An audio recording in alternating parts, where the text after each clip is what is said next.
Mouseketeers, PrincessMinnie or Kate here. And John. And John's here with us today, and we have a really different kind of video for you, but based on a lot of the comments I've gotten in past videos when I've mentioned this topic, I thought enough people would be interested, and we would definitely be interested in this topic, so we're going to do a Game of Thrones video for you today. Now we're excited to do it, and it still involves unboxings of some kind. Yeah, oh yeah, we're going to be unboxing this sock, 12 days of socks kind of thing. This was at Target at Christmas time, and I bought one for myself and one for my sister, and I meant to open it on the channel like one per day, like at the end of Vlogmas. And I just didn't. I just kept forgetting to open it. I feel like I had so much like more Vlogmas content than I imagined I would, and I just kept forgetting. So we have it like one go, shoot through it real quick on here. So we'll open this entire box of socks, which, I mean, I'm a huge sock fan. They'll only fit me, sorry. That's fine. Okay.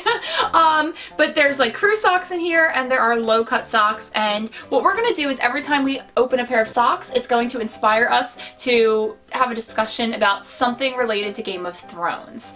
And I will say that while we will do our best maybe to stay generic, I feel like there will be spoilers. Yeah, I mean, I'm going to try to stay as generic as possible, but like, yeah, like it's a spoiler potential zone. Yeah, like, I kind of figured that most people watching this video would already be fairly caught up on Game of Thrones, considering the final season is just about to start. And I thought that was a great time to film this video too, because all the excitement surrounding Game of Thrones, like, we're crazy excited, but also I'm like super anxious about how it might end and how things might go down. And by the time this airs, most people who were catching up should have already been caught up. Hopefully. If they're going to watch, because this will probably go up like a day before the new season starts. Somewhere in that zone. Yeah. So, let's just get right into this. Oh, I have a first question, because it made me like laugh a little bit. Okay. When we were pulling it up. It has like $15 on it. Yes. And I was just imagining a Disney executive going, 12 socks? Don't they know one pair of socks costs $15? And there's that 15. Well, you know, John, it's really funny that you should mention this, because Disney also participated in this, and so did Harry Potter. Really? Yeah, so you could get the $15 for 12 pairs of socks. Now, that being said, I actually found, when I watched people unbox those socks, and I was like, those are lackluster socks. I was not very impressed by the offerings in those boxes, so I didn't pick those up for myself. Well, it makes sense though. If you're going to sell, I mean, it may not be $15, but if you're going to sell the average pair of socks for like $7 or $8 at a Disney park, you can't then just include those in a 12 pair of socks for $15 Yeah, package. so I feel like these are going to be cute, but I feel like they're probably not going to be the best quality sock. It's just going to be a discussion point. It's just going to be fun to open it, and I'll wear them a couple times, and then they'll fall apart, and that'll be fine. So you open it up. Oh my god, even like I'm only looking on the camera, and that looks pretty cool. Yeah, it does look cool. That looks like really detailed. That's neat.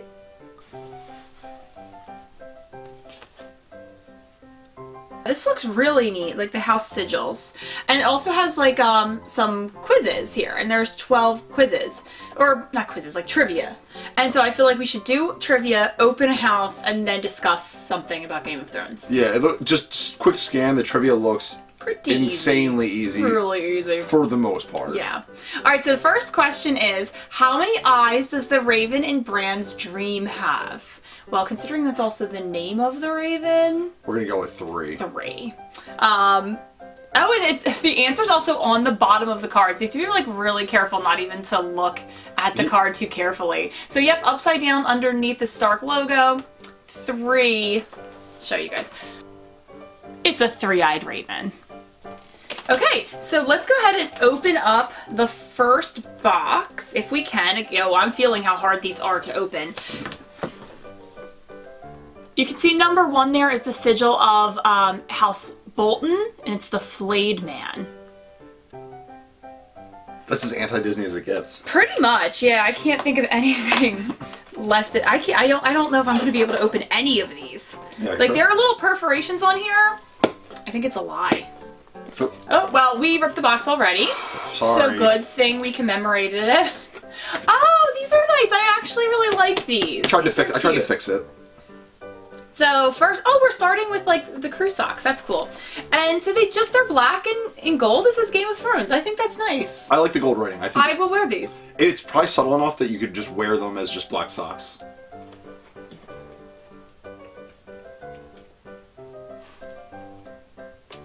Okay, so I think a good place to start would be just generically, who is your favorite Game of Thrones character?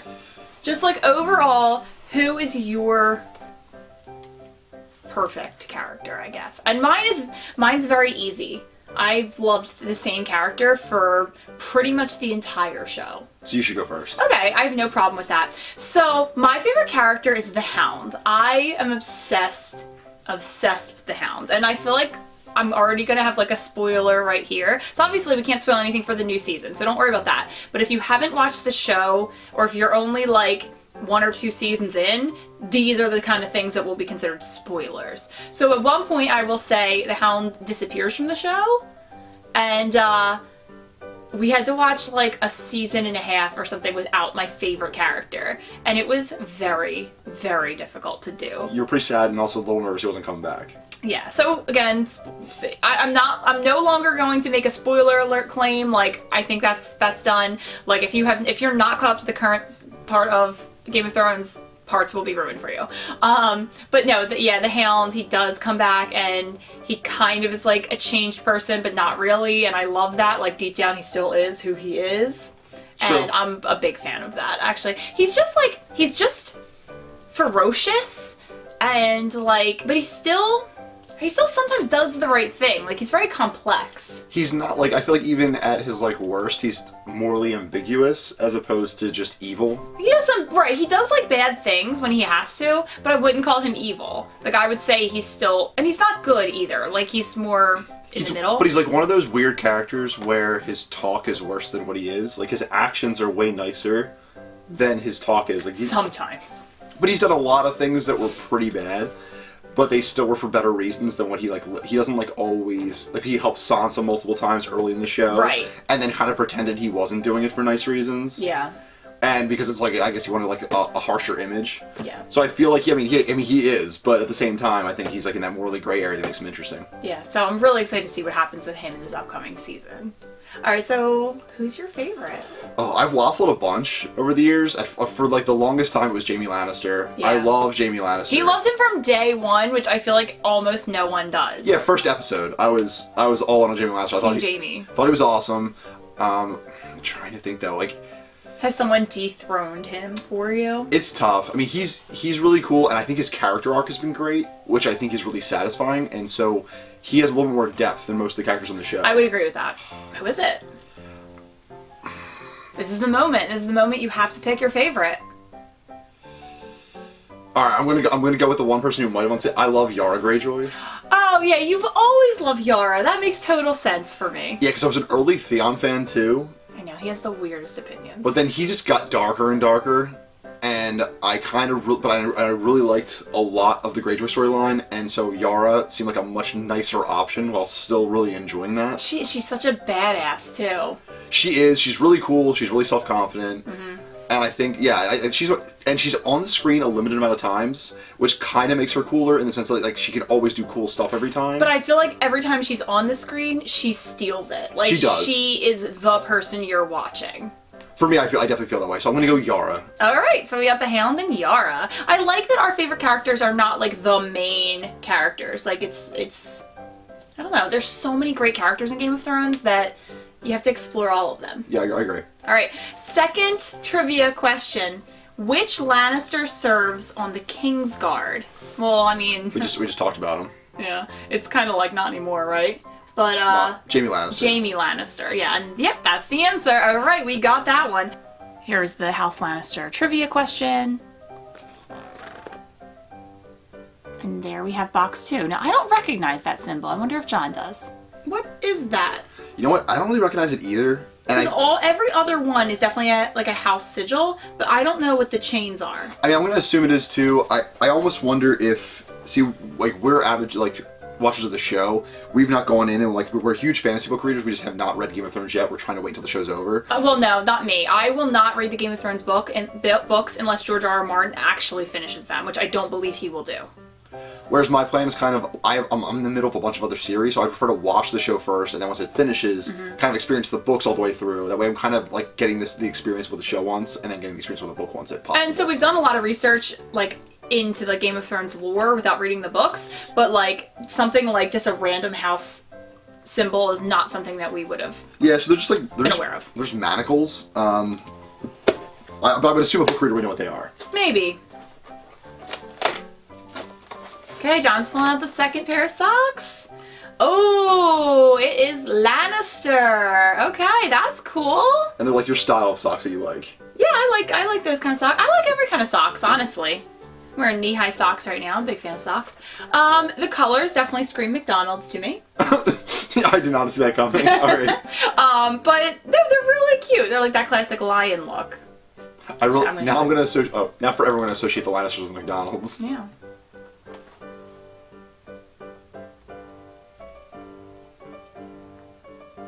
I like these. Okay, so we decided that if we pulled a sock that represented a specific house, the question we would answer is, who is our favorite member of that house?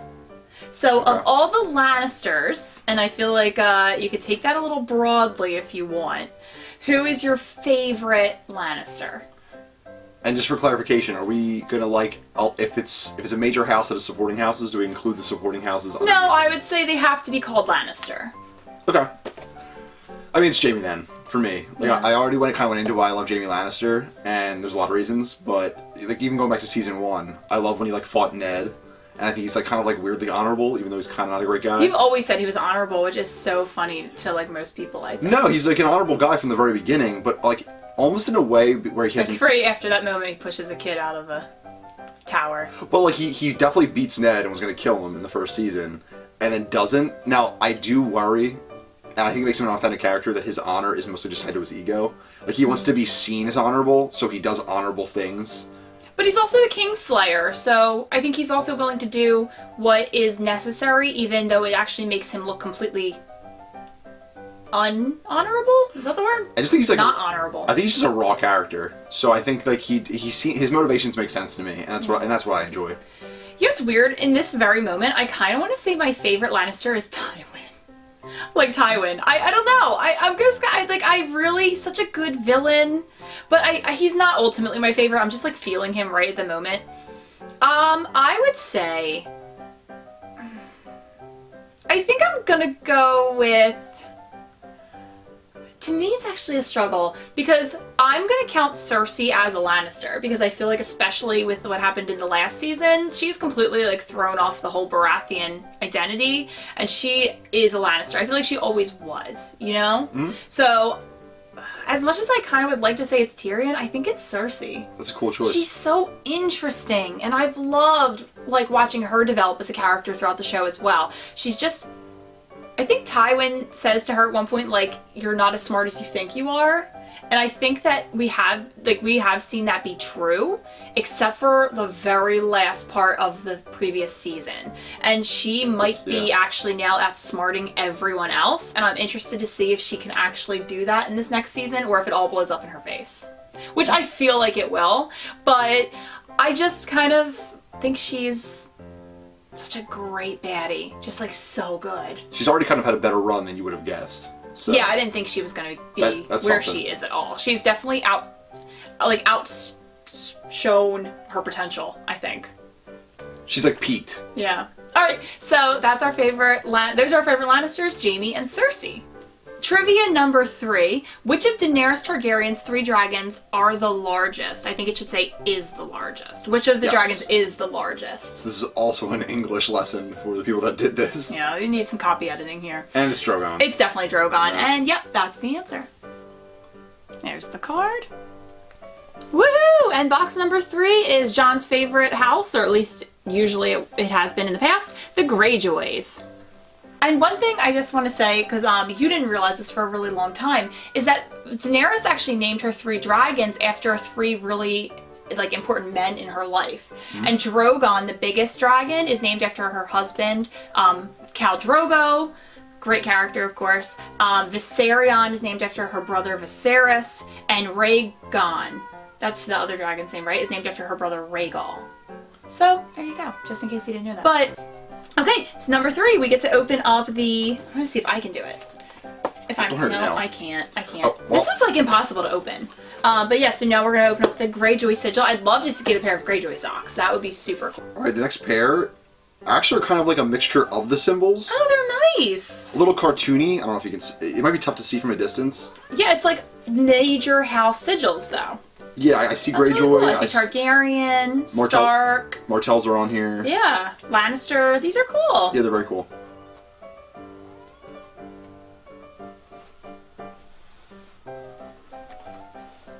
Since there are a lot of houses represented on those socks, how about, one thing you suggested earlier was we pick our house. Not necessarily the house you think you belong in, but which house would you like to be a part of in the Game of Thrones universe? And I definitely have mine narrowed down to 2. Oh, for similar reasons. I know we talked about this, but I was not really ready, so can you go first? I'll have to think about it. I feel like we've had these same like Game of Thrones conversations for years, though. I know. I'm trying to give it a lot of thought. Okay. So I feel like I would most want to be in either the Tyrell house or the Martel house. So I'd want to live either in Highgarden or Dorne, and really it's where they're located for me. That's why I'd want to be part of that family. Like the Starks, they're up in Winterfell. It's cold there. No, thank you. The Targaryen house is kind of a mess right now, so I don't think I'd want to be a part of that. Casterly Rock for the Lannisters doesn't seem to be that hospitable, to be honest. Fair. Definitely don't want to live on the Iron Islands for the Greyjoys. That seems not my jam. But like Highgarden, lots of really pretty landscapes and flowers. Dorne, the weather just seems amazing. Seems like winter never touches you. I would say the reason I'm hesitating on calling either one of those is because the men in the Tyrell family are so dumb. Like, the women definitely dominate that house, but they pretend that the men do, and that kind of bothers me. It's like, the lying. It would be hard for, if the women were just like, we're awesome, and so we're gonna rule House Tyrell, cool. But they like let the men think they're in charge, and I'm like, that doesn't seem fun to me. But then in Dorne, I worry I would get a lot of sunburns. Yeah, I think Tyrell's a better choice for you. I don't know, but I really like the Dornish king, the Dornish ruler, and I feel like it would probably be pretty nice to live there. I think I'll go the Tyrells. I think I would like to be in House Tyrell. It's probably the nicest lands too, like nice weather. Oh, and they're really rich. You'd eat really well. Yeah, that helps.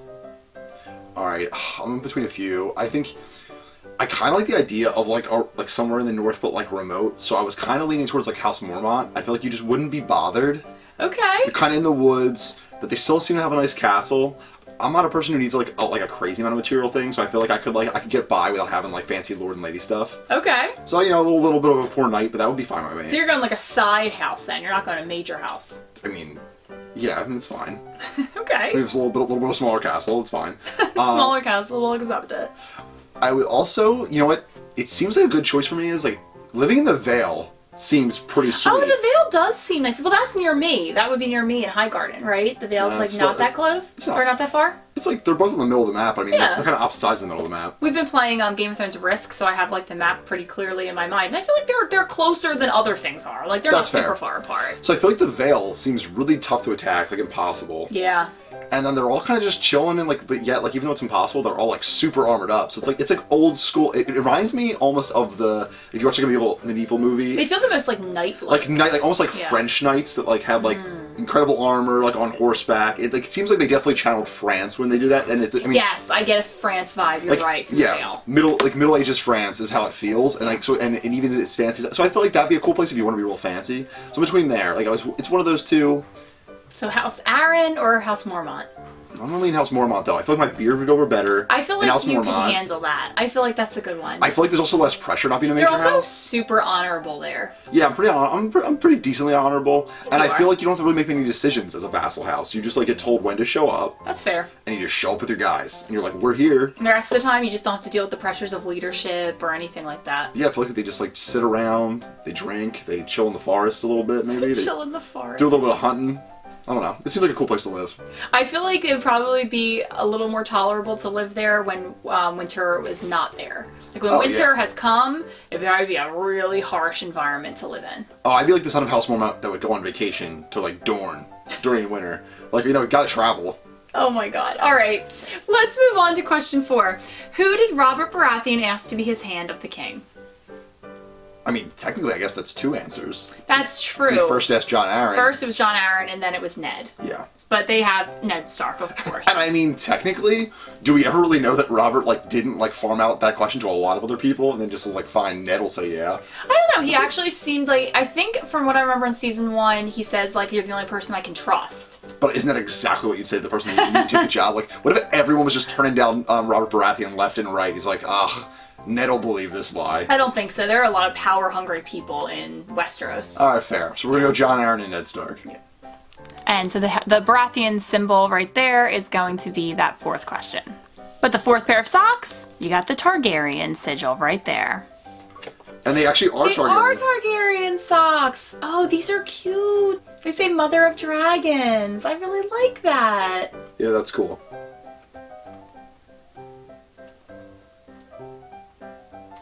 Okay, so we have another house sock. So we have to talk about who is our favorite Targaryen. And I feel like there's not that many options.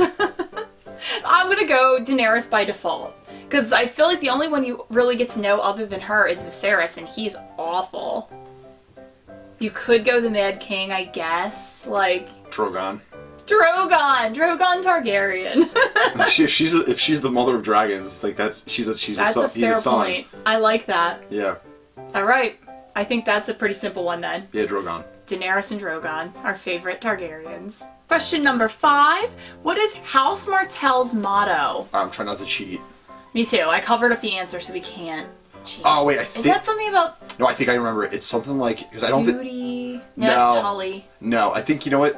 I want to say, if I'm remembering right from the backstory, that they were the only kingdom not to be conquered by the Targaryens.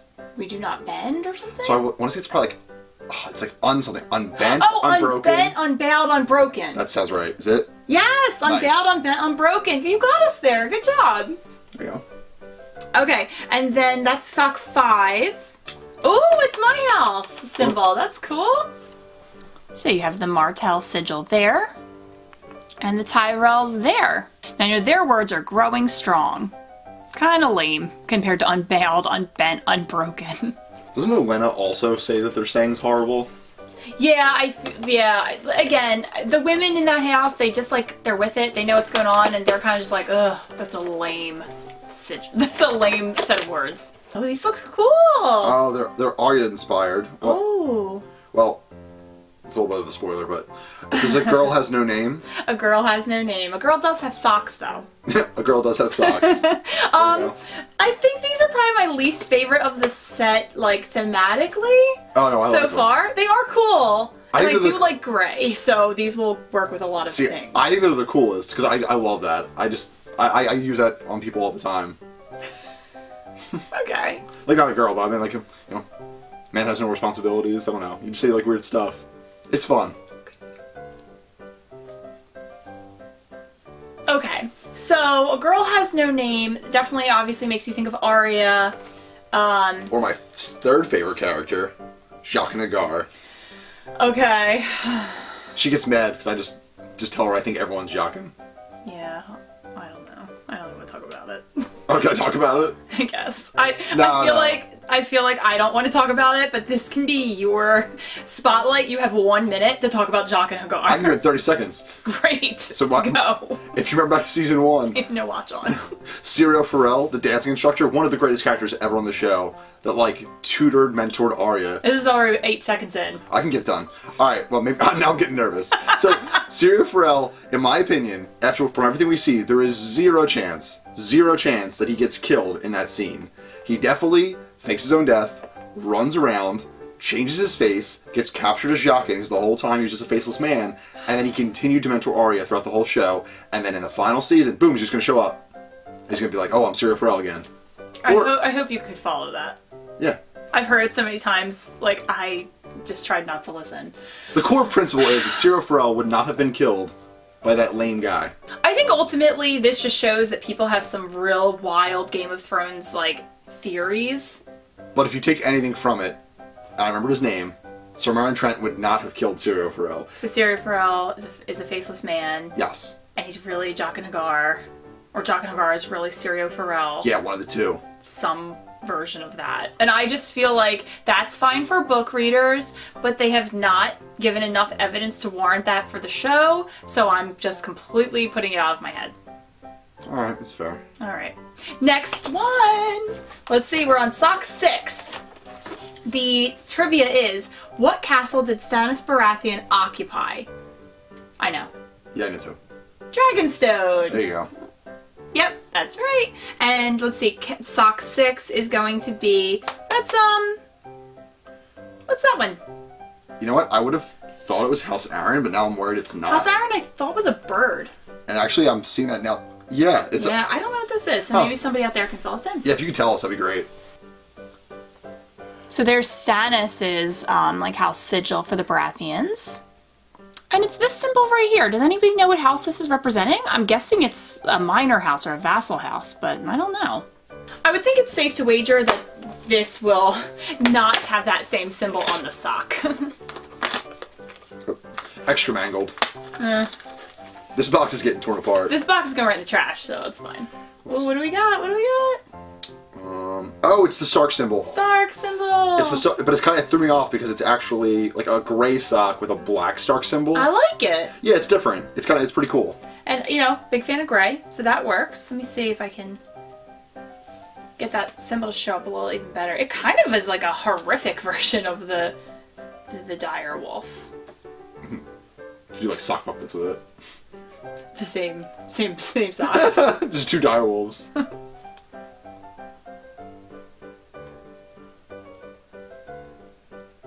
Okay, so house sigil. So who is your favorite Stark?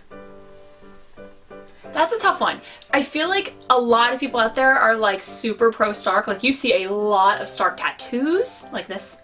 You see a lot of Stark merchandise. And John and I are just not the biggest Stark fans. It's not that we don't like the Starks, it's that we've just found other characters more interesting. Yeah. I think that I would probably... And I'm not counting Jon as a Stark. Fair. So I would go with Arya, I think. I think I've liked Arya from the very beginning. When she was training to be a Faceless Man, I was like kind of bored by that storyline mostly. But I like that she's become this like super tough person that she always kind of wanted to be as a little girl. But she was, without the whole War of the Five Kings, she was definitely going to just have to become like a very unhappy lady when she grew up. And now she can be this like assassin, essentially, and just right the wrongs that were done to her family. It's a good one. I can tell you it's not Bran. It is not Bran. Not Bran. We hate Bran. And I also don't like the younger brother. Yeah, we don't really care for Rickon. He never learned a serpentine. I'll tell you that. He ran straight. Lame. Bad strategy. You know, I'm gonna go Sansa. I really like Sansa. She gets a lot of hate, but I feel like her character arc has been pretty solid. Well, that's why I'm going to pick her, because I did not enjoy Sansa for most of the first, like, 2 to 3 seasons. No. And I don't think you're supposed to, though. But I also don't think it was all because of her character. I think in some cases, I didn't love her acting in comparison to some of the other people in the show. I agree. Like, I think she was in a lot of scenes with very powerful actors. Like, she's in a ton of Tyrion scenes from the beginning of the show, and it was very glaring that he was destroying her, like, from an acting perspective. But then all of a sudden, around, like, season 4 or 5, I think she really turned a corner, and I really thought she was, like, powerfully acting in a lot of her scenes. And that would also coincide with her character arc, and it made me enjoy the character. Yeah, I feel like now her character has a lot more agency, and that's just more interesting. Yeah, and maybe it wasn't fair to her. Maybe she just had to do a lot of like sad crying in the first few seasons, and like that maybe doesn't lend itself to great acting. And she was also contrasted with Arya, with Sansa kind of being this like flighty, like little girl who just cared about dresses and getting married to a king, and Arya was like, just seemed cooler by comparison, I think. I guess so. Yeah, that's a fair point. Yeah. All right, cool. We got our favorite Starks, and they're both girls. That's pretty cool. All right, this one I remember, so I want to see if you can remember it. What is House Tully's motto? All right, I accidentally saw it. Oh, because it's hard not to see them. I would not have remembered it. I'm gonna be honest. I think I only remembered it because I think we talked about this when my sister opened her socks. I think we did some of this trivia together, and we didn't remember it. But is it family, duty, honor? It is. Family, duty, honor. They somehow, kind of boring words. Yeah, they somehow managed to be even more boring than Tyrell words. It's pretty lame. And then let's see, 7. Oh, this is another one. I have no idea. It's like an evil moose. It does look like an evil moose. Yeah, no clue what it is. So there's this sigil for House Tully, and House Tully is where Catelyn Stark is from. Do you see the evil moose? I've never seen this in Game of Thrones ever. Like doing research, like whatever. I have no clue what this is supposed to be, but I kind of love it. Okay, so now we have to open up that evil moose. Okay. Targaryen socks, classic. Wait, so that's our second pair of Targaryen socks. Well, this is a much better quality. I agree. These said Mother of Dragons and they had the red at the top and like the red heel. And these are just black with the huge Targaryen symbol. Better symbol. It's for contrast purposes.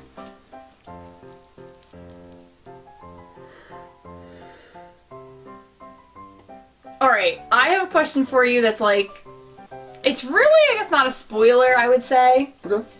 So we know that Daenerys starts with 3 dragons. This will say, like, theorize about the ending of Game of Thrones. How many of Daenerys' dragons do you think will still be alive by the end of the show? 0. Oh, I kind of agree. My gut says that, and like, to show the surprise of, like, very few people, like, know there's an ice dragon, the ice dragon's going to show up with the Night King and take out the other smaller dragon. So which one's the ice dragon? Viserion? I think so. So you think it'll take out Rhaegon? He's going to show up, yeah, just like smoke Rhaegon out of the sky. And then it's going to set up either a future episode or in the same episode, I don't know which one, I'm thinking future episode, where Drogon defeats the ice dragon but dies in the process. I think that that's a great theory, and I think it's important that the dragons die. Like, I love the dragons, don't get me wrong, big dragon fan over here. But I think it's important because otherwise, like, how, like, the whole show, honestly, instead of being called Game of Thrones, probably should have been like, how the heck is Daenerys not the queen? Because she has these dragons, and she has all these warriors, and I know she had to acquire them over time, but still, you have 3 fully grown dragons, who's in your way? Now, she had an army for a while that could have been mobilized. But, like, no matter what, like, at the end game, like, if she has 3 dragons, she wins. And I don't know how you beat even 1 dragon. Plus, it would be... the show ending is less interesting if she still has her dragons, because she just demands to be queen. Whereas I think all the dragons being dead allows a lot of political intrigue, even if it's only with, like, 1 episode to go. Whereas, like, is someone going to backstab her now that she really has lost the core of her power? Right, I agree. Which is how I think it could go down. Not saying she will get backstabbed, just that opens up the possibility. Yeah. Alright, cool. Next, where does House Greyjoy rule? Iron Islands, and I think the main island's Pike. Yeah, it just says Iron Islands. It's going for a more casual fan, I guess. So this is, what, sock 8? And 8's door looks like the Martel sigil. For Sunspear. The Sunspear. You have House Greyjoy right here. And House Martel right there. I like the colors of these. This is House Aaron, and they're actually really cool. That's the most surprising thing I could imagine in this box. The funny thing about this, and I thought this about these symbols for a while, if I had never watched Game of Thrones and I saw these, I would kind of think this was just like a religious symbol. There's a lot of, like, beauty and simplicity to it, yeah. Like maybe like and peace, like, I guess birds, like, it kind of almost looks like a dove, and they usually are symbols of peace. Yeah, if like you just show religion. If someone showed you this and they were like, "Oh, this is like a Christian symbol from like I don't know, like the Middle Ages, like some banner," I'd be like, "Oh yeah, that's entirely possible." So that kind of adds another element to it. Cool.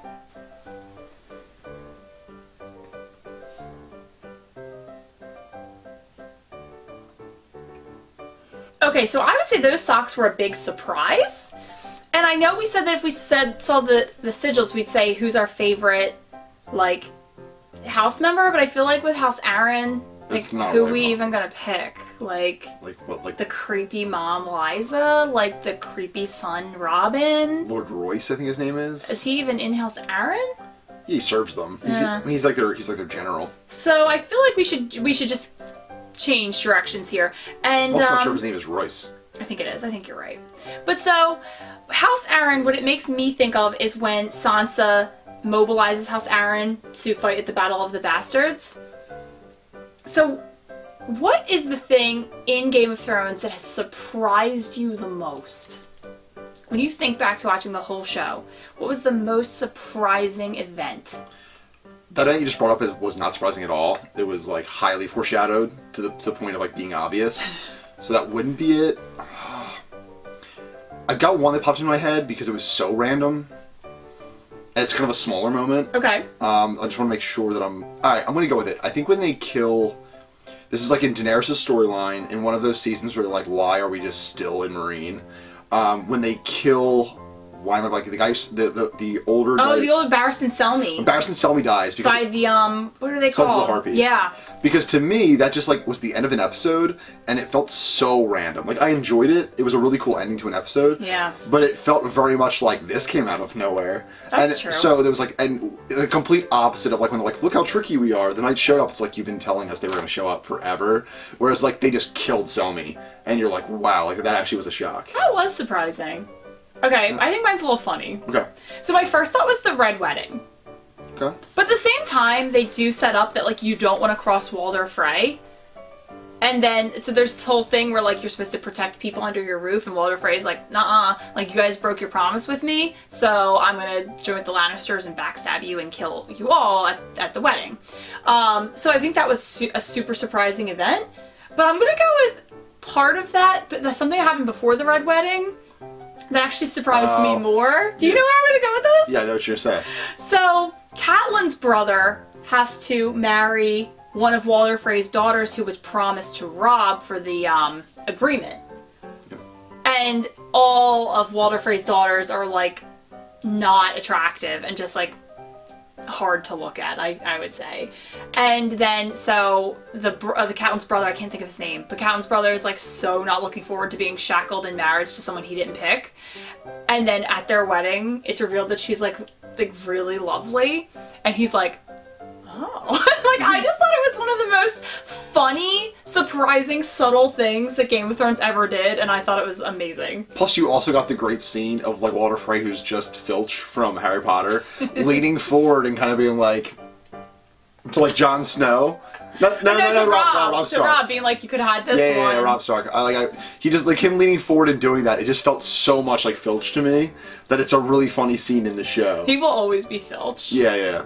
Okay, I think we've already said this before, but which kingdom does House Aaron control? The Vale. The Vale, yeah.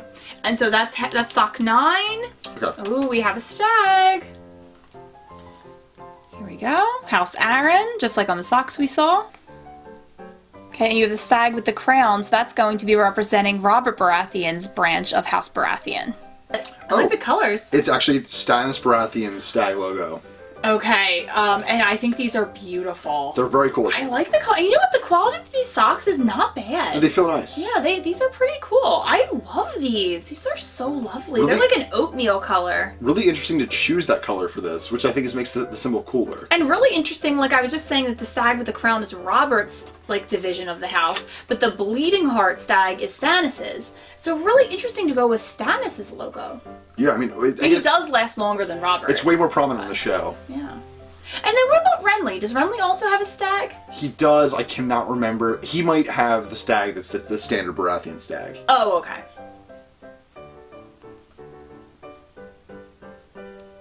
Alright, so this is Baratheon. Hmm? So we could do who is your favorite Baratheon? Okay.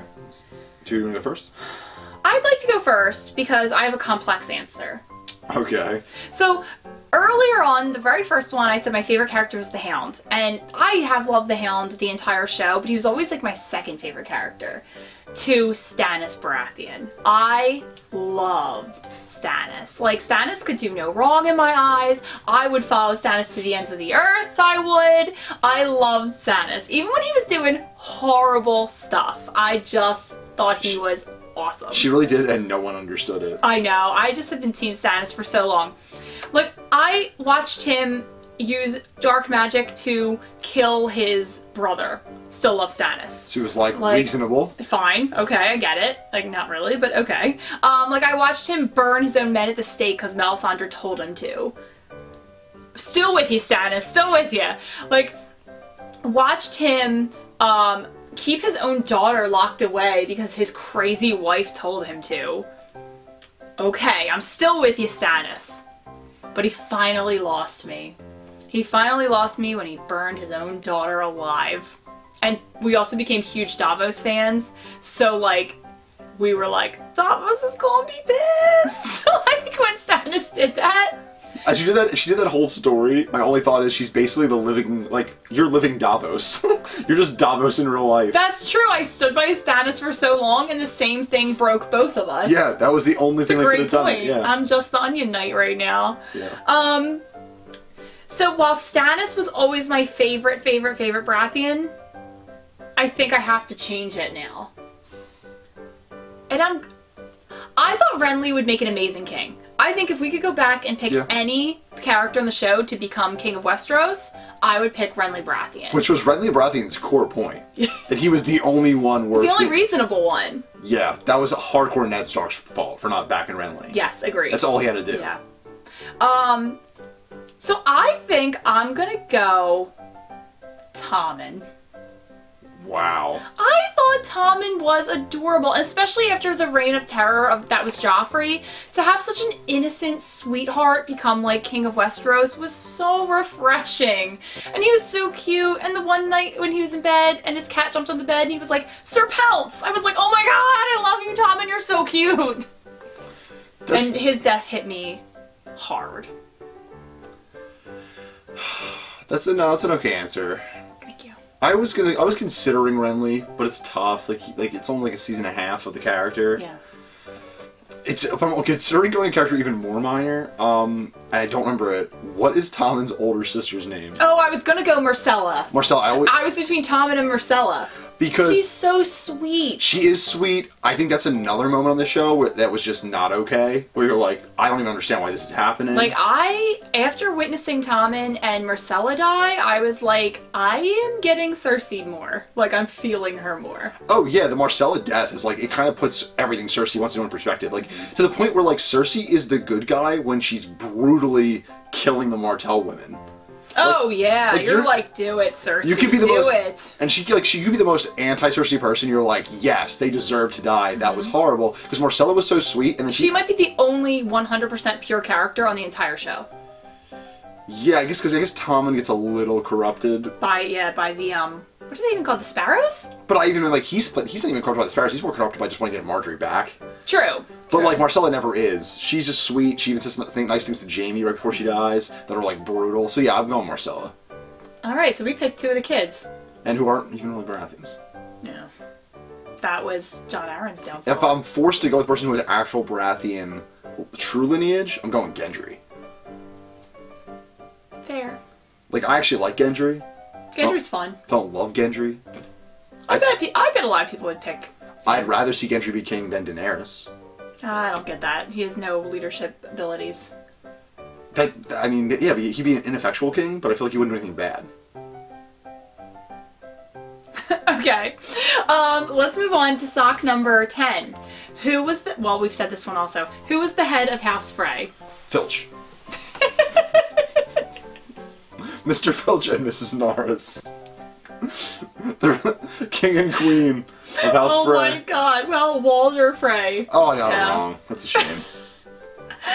A big spoiler, too. Like, if you weren't caught up, it says who was the head of House Frey. Ooh, fair point. Yeah. Yeah.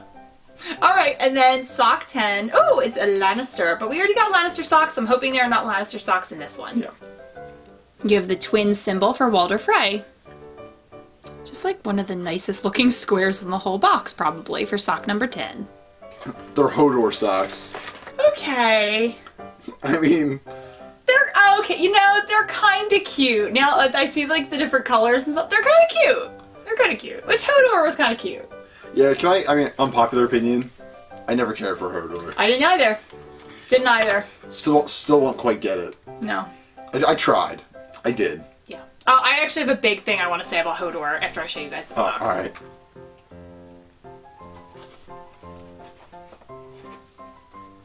Okay, so by now, if you're all caught up in Game of Thrones, as you should be, watching this many spoilers otherwise, the whole point of Hodor is that he was actually just this kid. I can't think of what his name was. So do they, like, it's just W. not that important. I can't remember. But you're right, it does start with a W. But he just was this regular kid, regular name, regular abilities, and through through some kind of weird three-eyed raven time travel manipulation. Screwed his mind. Screwed up his mind, and he could only say Hodor. And so the whole show you're watching this character can only say Hodor, and that's it. And then of course you find out and it made me cry. His death did make me cry. Like when he's holding the door and he's like, Hodor, Hodor, and you're like, and you get it, and he's like, hold the door, Hodor, Hodor. It's like, it really did make me cry. I have a hard time watching that scene still. My problem is not with Hodor at all. My problem is with every other single person who knew him. Oh, fair point. His name was not Hodor. But because he has like some kind of like, I mean, I don't know what they think he has, like a seizure or something, that distorts his, like, abilities.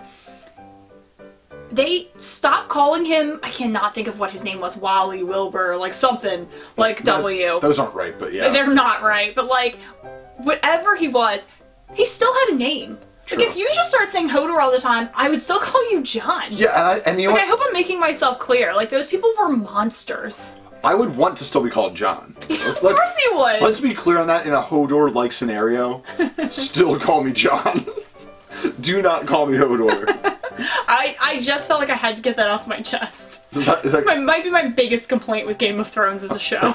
That's insane, but yeah, that's fair. Okay, we've also mentioned this one. Who was the House of Head... Oh, no. Who was the head of House Tyrell? It'd be Lady Olenna. Olenna, who is just the coolest. Or the Queen of Thorns, right? The Queen of Thorns. Yeah. I love that. Yeah, super cool. Okay, so, and then Sock 11. Oh, classic. Starks. I don't even need to tear it apart because it's already, like, popping down. Okay, well, why don't you can pull those out and I'll just show them the pictures. Okay. Again, you have the House Tyrell sigil. And these socks are coming straight from the Starks.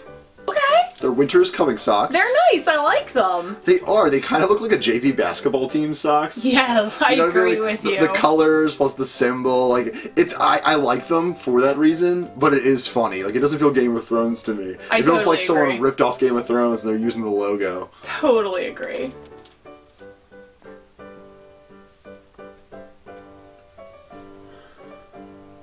Okay, so these socks, of course, have Winter is Coming, which is the words of House Stark.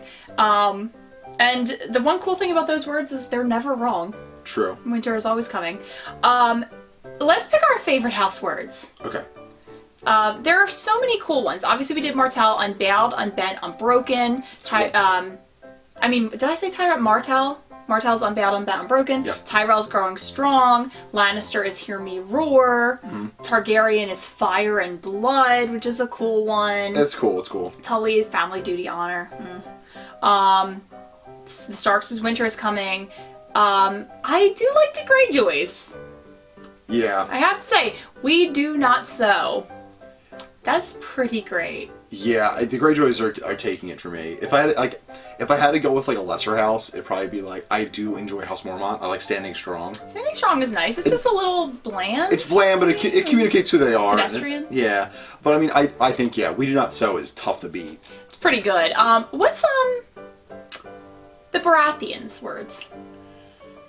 Oh man. I'm gonna look it up. I feel like we should know.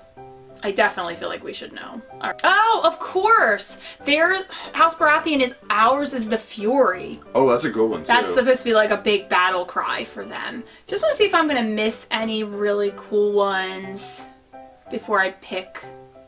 House Frey is We Stand Together. That seems like a lie. Yeah, I don't feel that one. But I guess it's the Two Towers, like...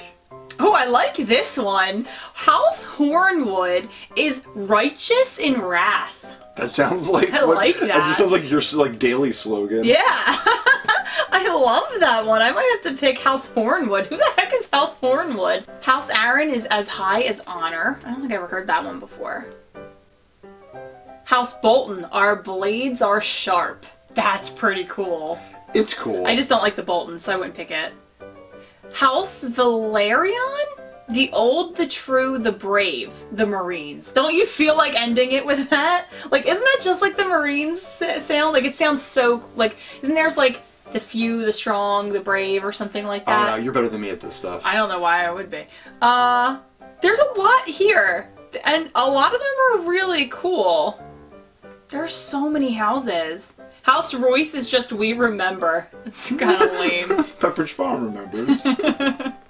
Yeah, I'm sticking with we do not sow. Yeah, and I think I'm going with House Hornwood, Righteous and Wrath. That's cool. I like that one. I'm gonna like click on House Hornwood and say, no way! Oh my god! Guys! House Hornwood is the crazy, Angry Moose. The Angry Moose! She's gonna learn everything about House Hornwood. Oh my god, I'm gonna be a House Hornwood expert. They're from the north. They're allied with House Stark. Their religion is the old gods of the forest. Oh, this is great. House Hornwood was one of the few northern houses to answer the call of Jon Snow's efforts to retake Winterfell and subsequently fought in the Battle of the Bastards. There we go. I love it. Oh, and apparently they do mention this house in the show. There we go. So that's pretty cool. House Mormont, House Hornwood. Yeah, it'd be cool. I like it. All right, last one. Okay, so the question is, this is too easy. Which Bolton did Sansa Stark marry? Oh, I have an answer for this. She never married a Bolton. She never. Trick question? She's still married to Tyrion. But they never consummated their marriage. No one knows that. I think that's how, though, yeah, that's what's Littlefinger gets them to agree to marry Sansa, though. Yeah, but here's the issue. Littlefinger thinks he's lying. Littlefinger doesn't know. Like, so all you have to go is that marriage never counted. She was never married to him at all. That's a good point. But according to the trivia, of course, it's Ramsay. Again, Tyrion. And then the oh no way! Look what the final sigil is! The stupidest bear in the world. The House Mormont bear. I mean, I love House Mormont, but they need a new artist to show up and draw this bear. I agree. This one's a little cave painting-y. This was their first draft bear. Of course, you have the flayed man symbol. And there is Jon's House Mormont cave bear. Classic. I drink and I know things. Of course. Of course, had to. With a very golden line. Yeah, that's actually some really good detail on these socks. Yeah, that's really, really cool.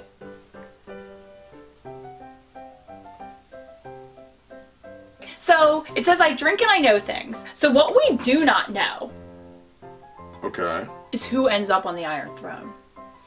Gotcha, okay. 2 questions.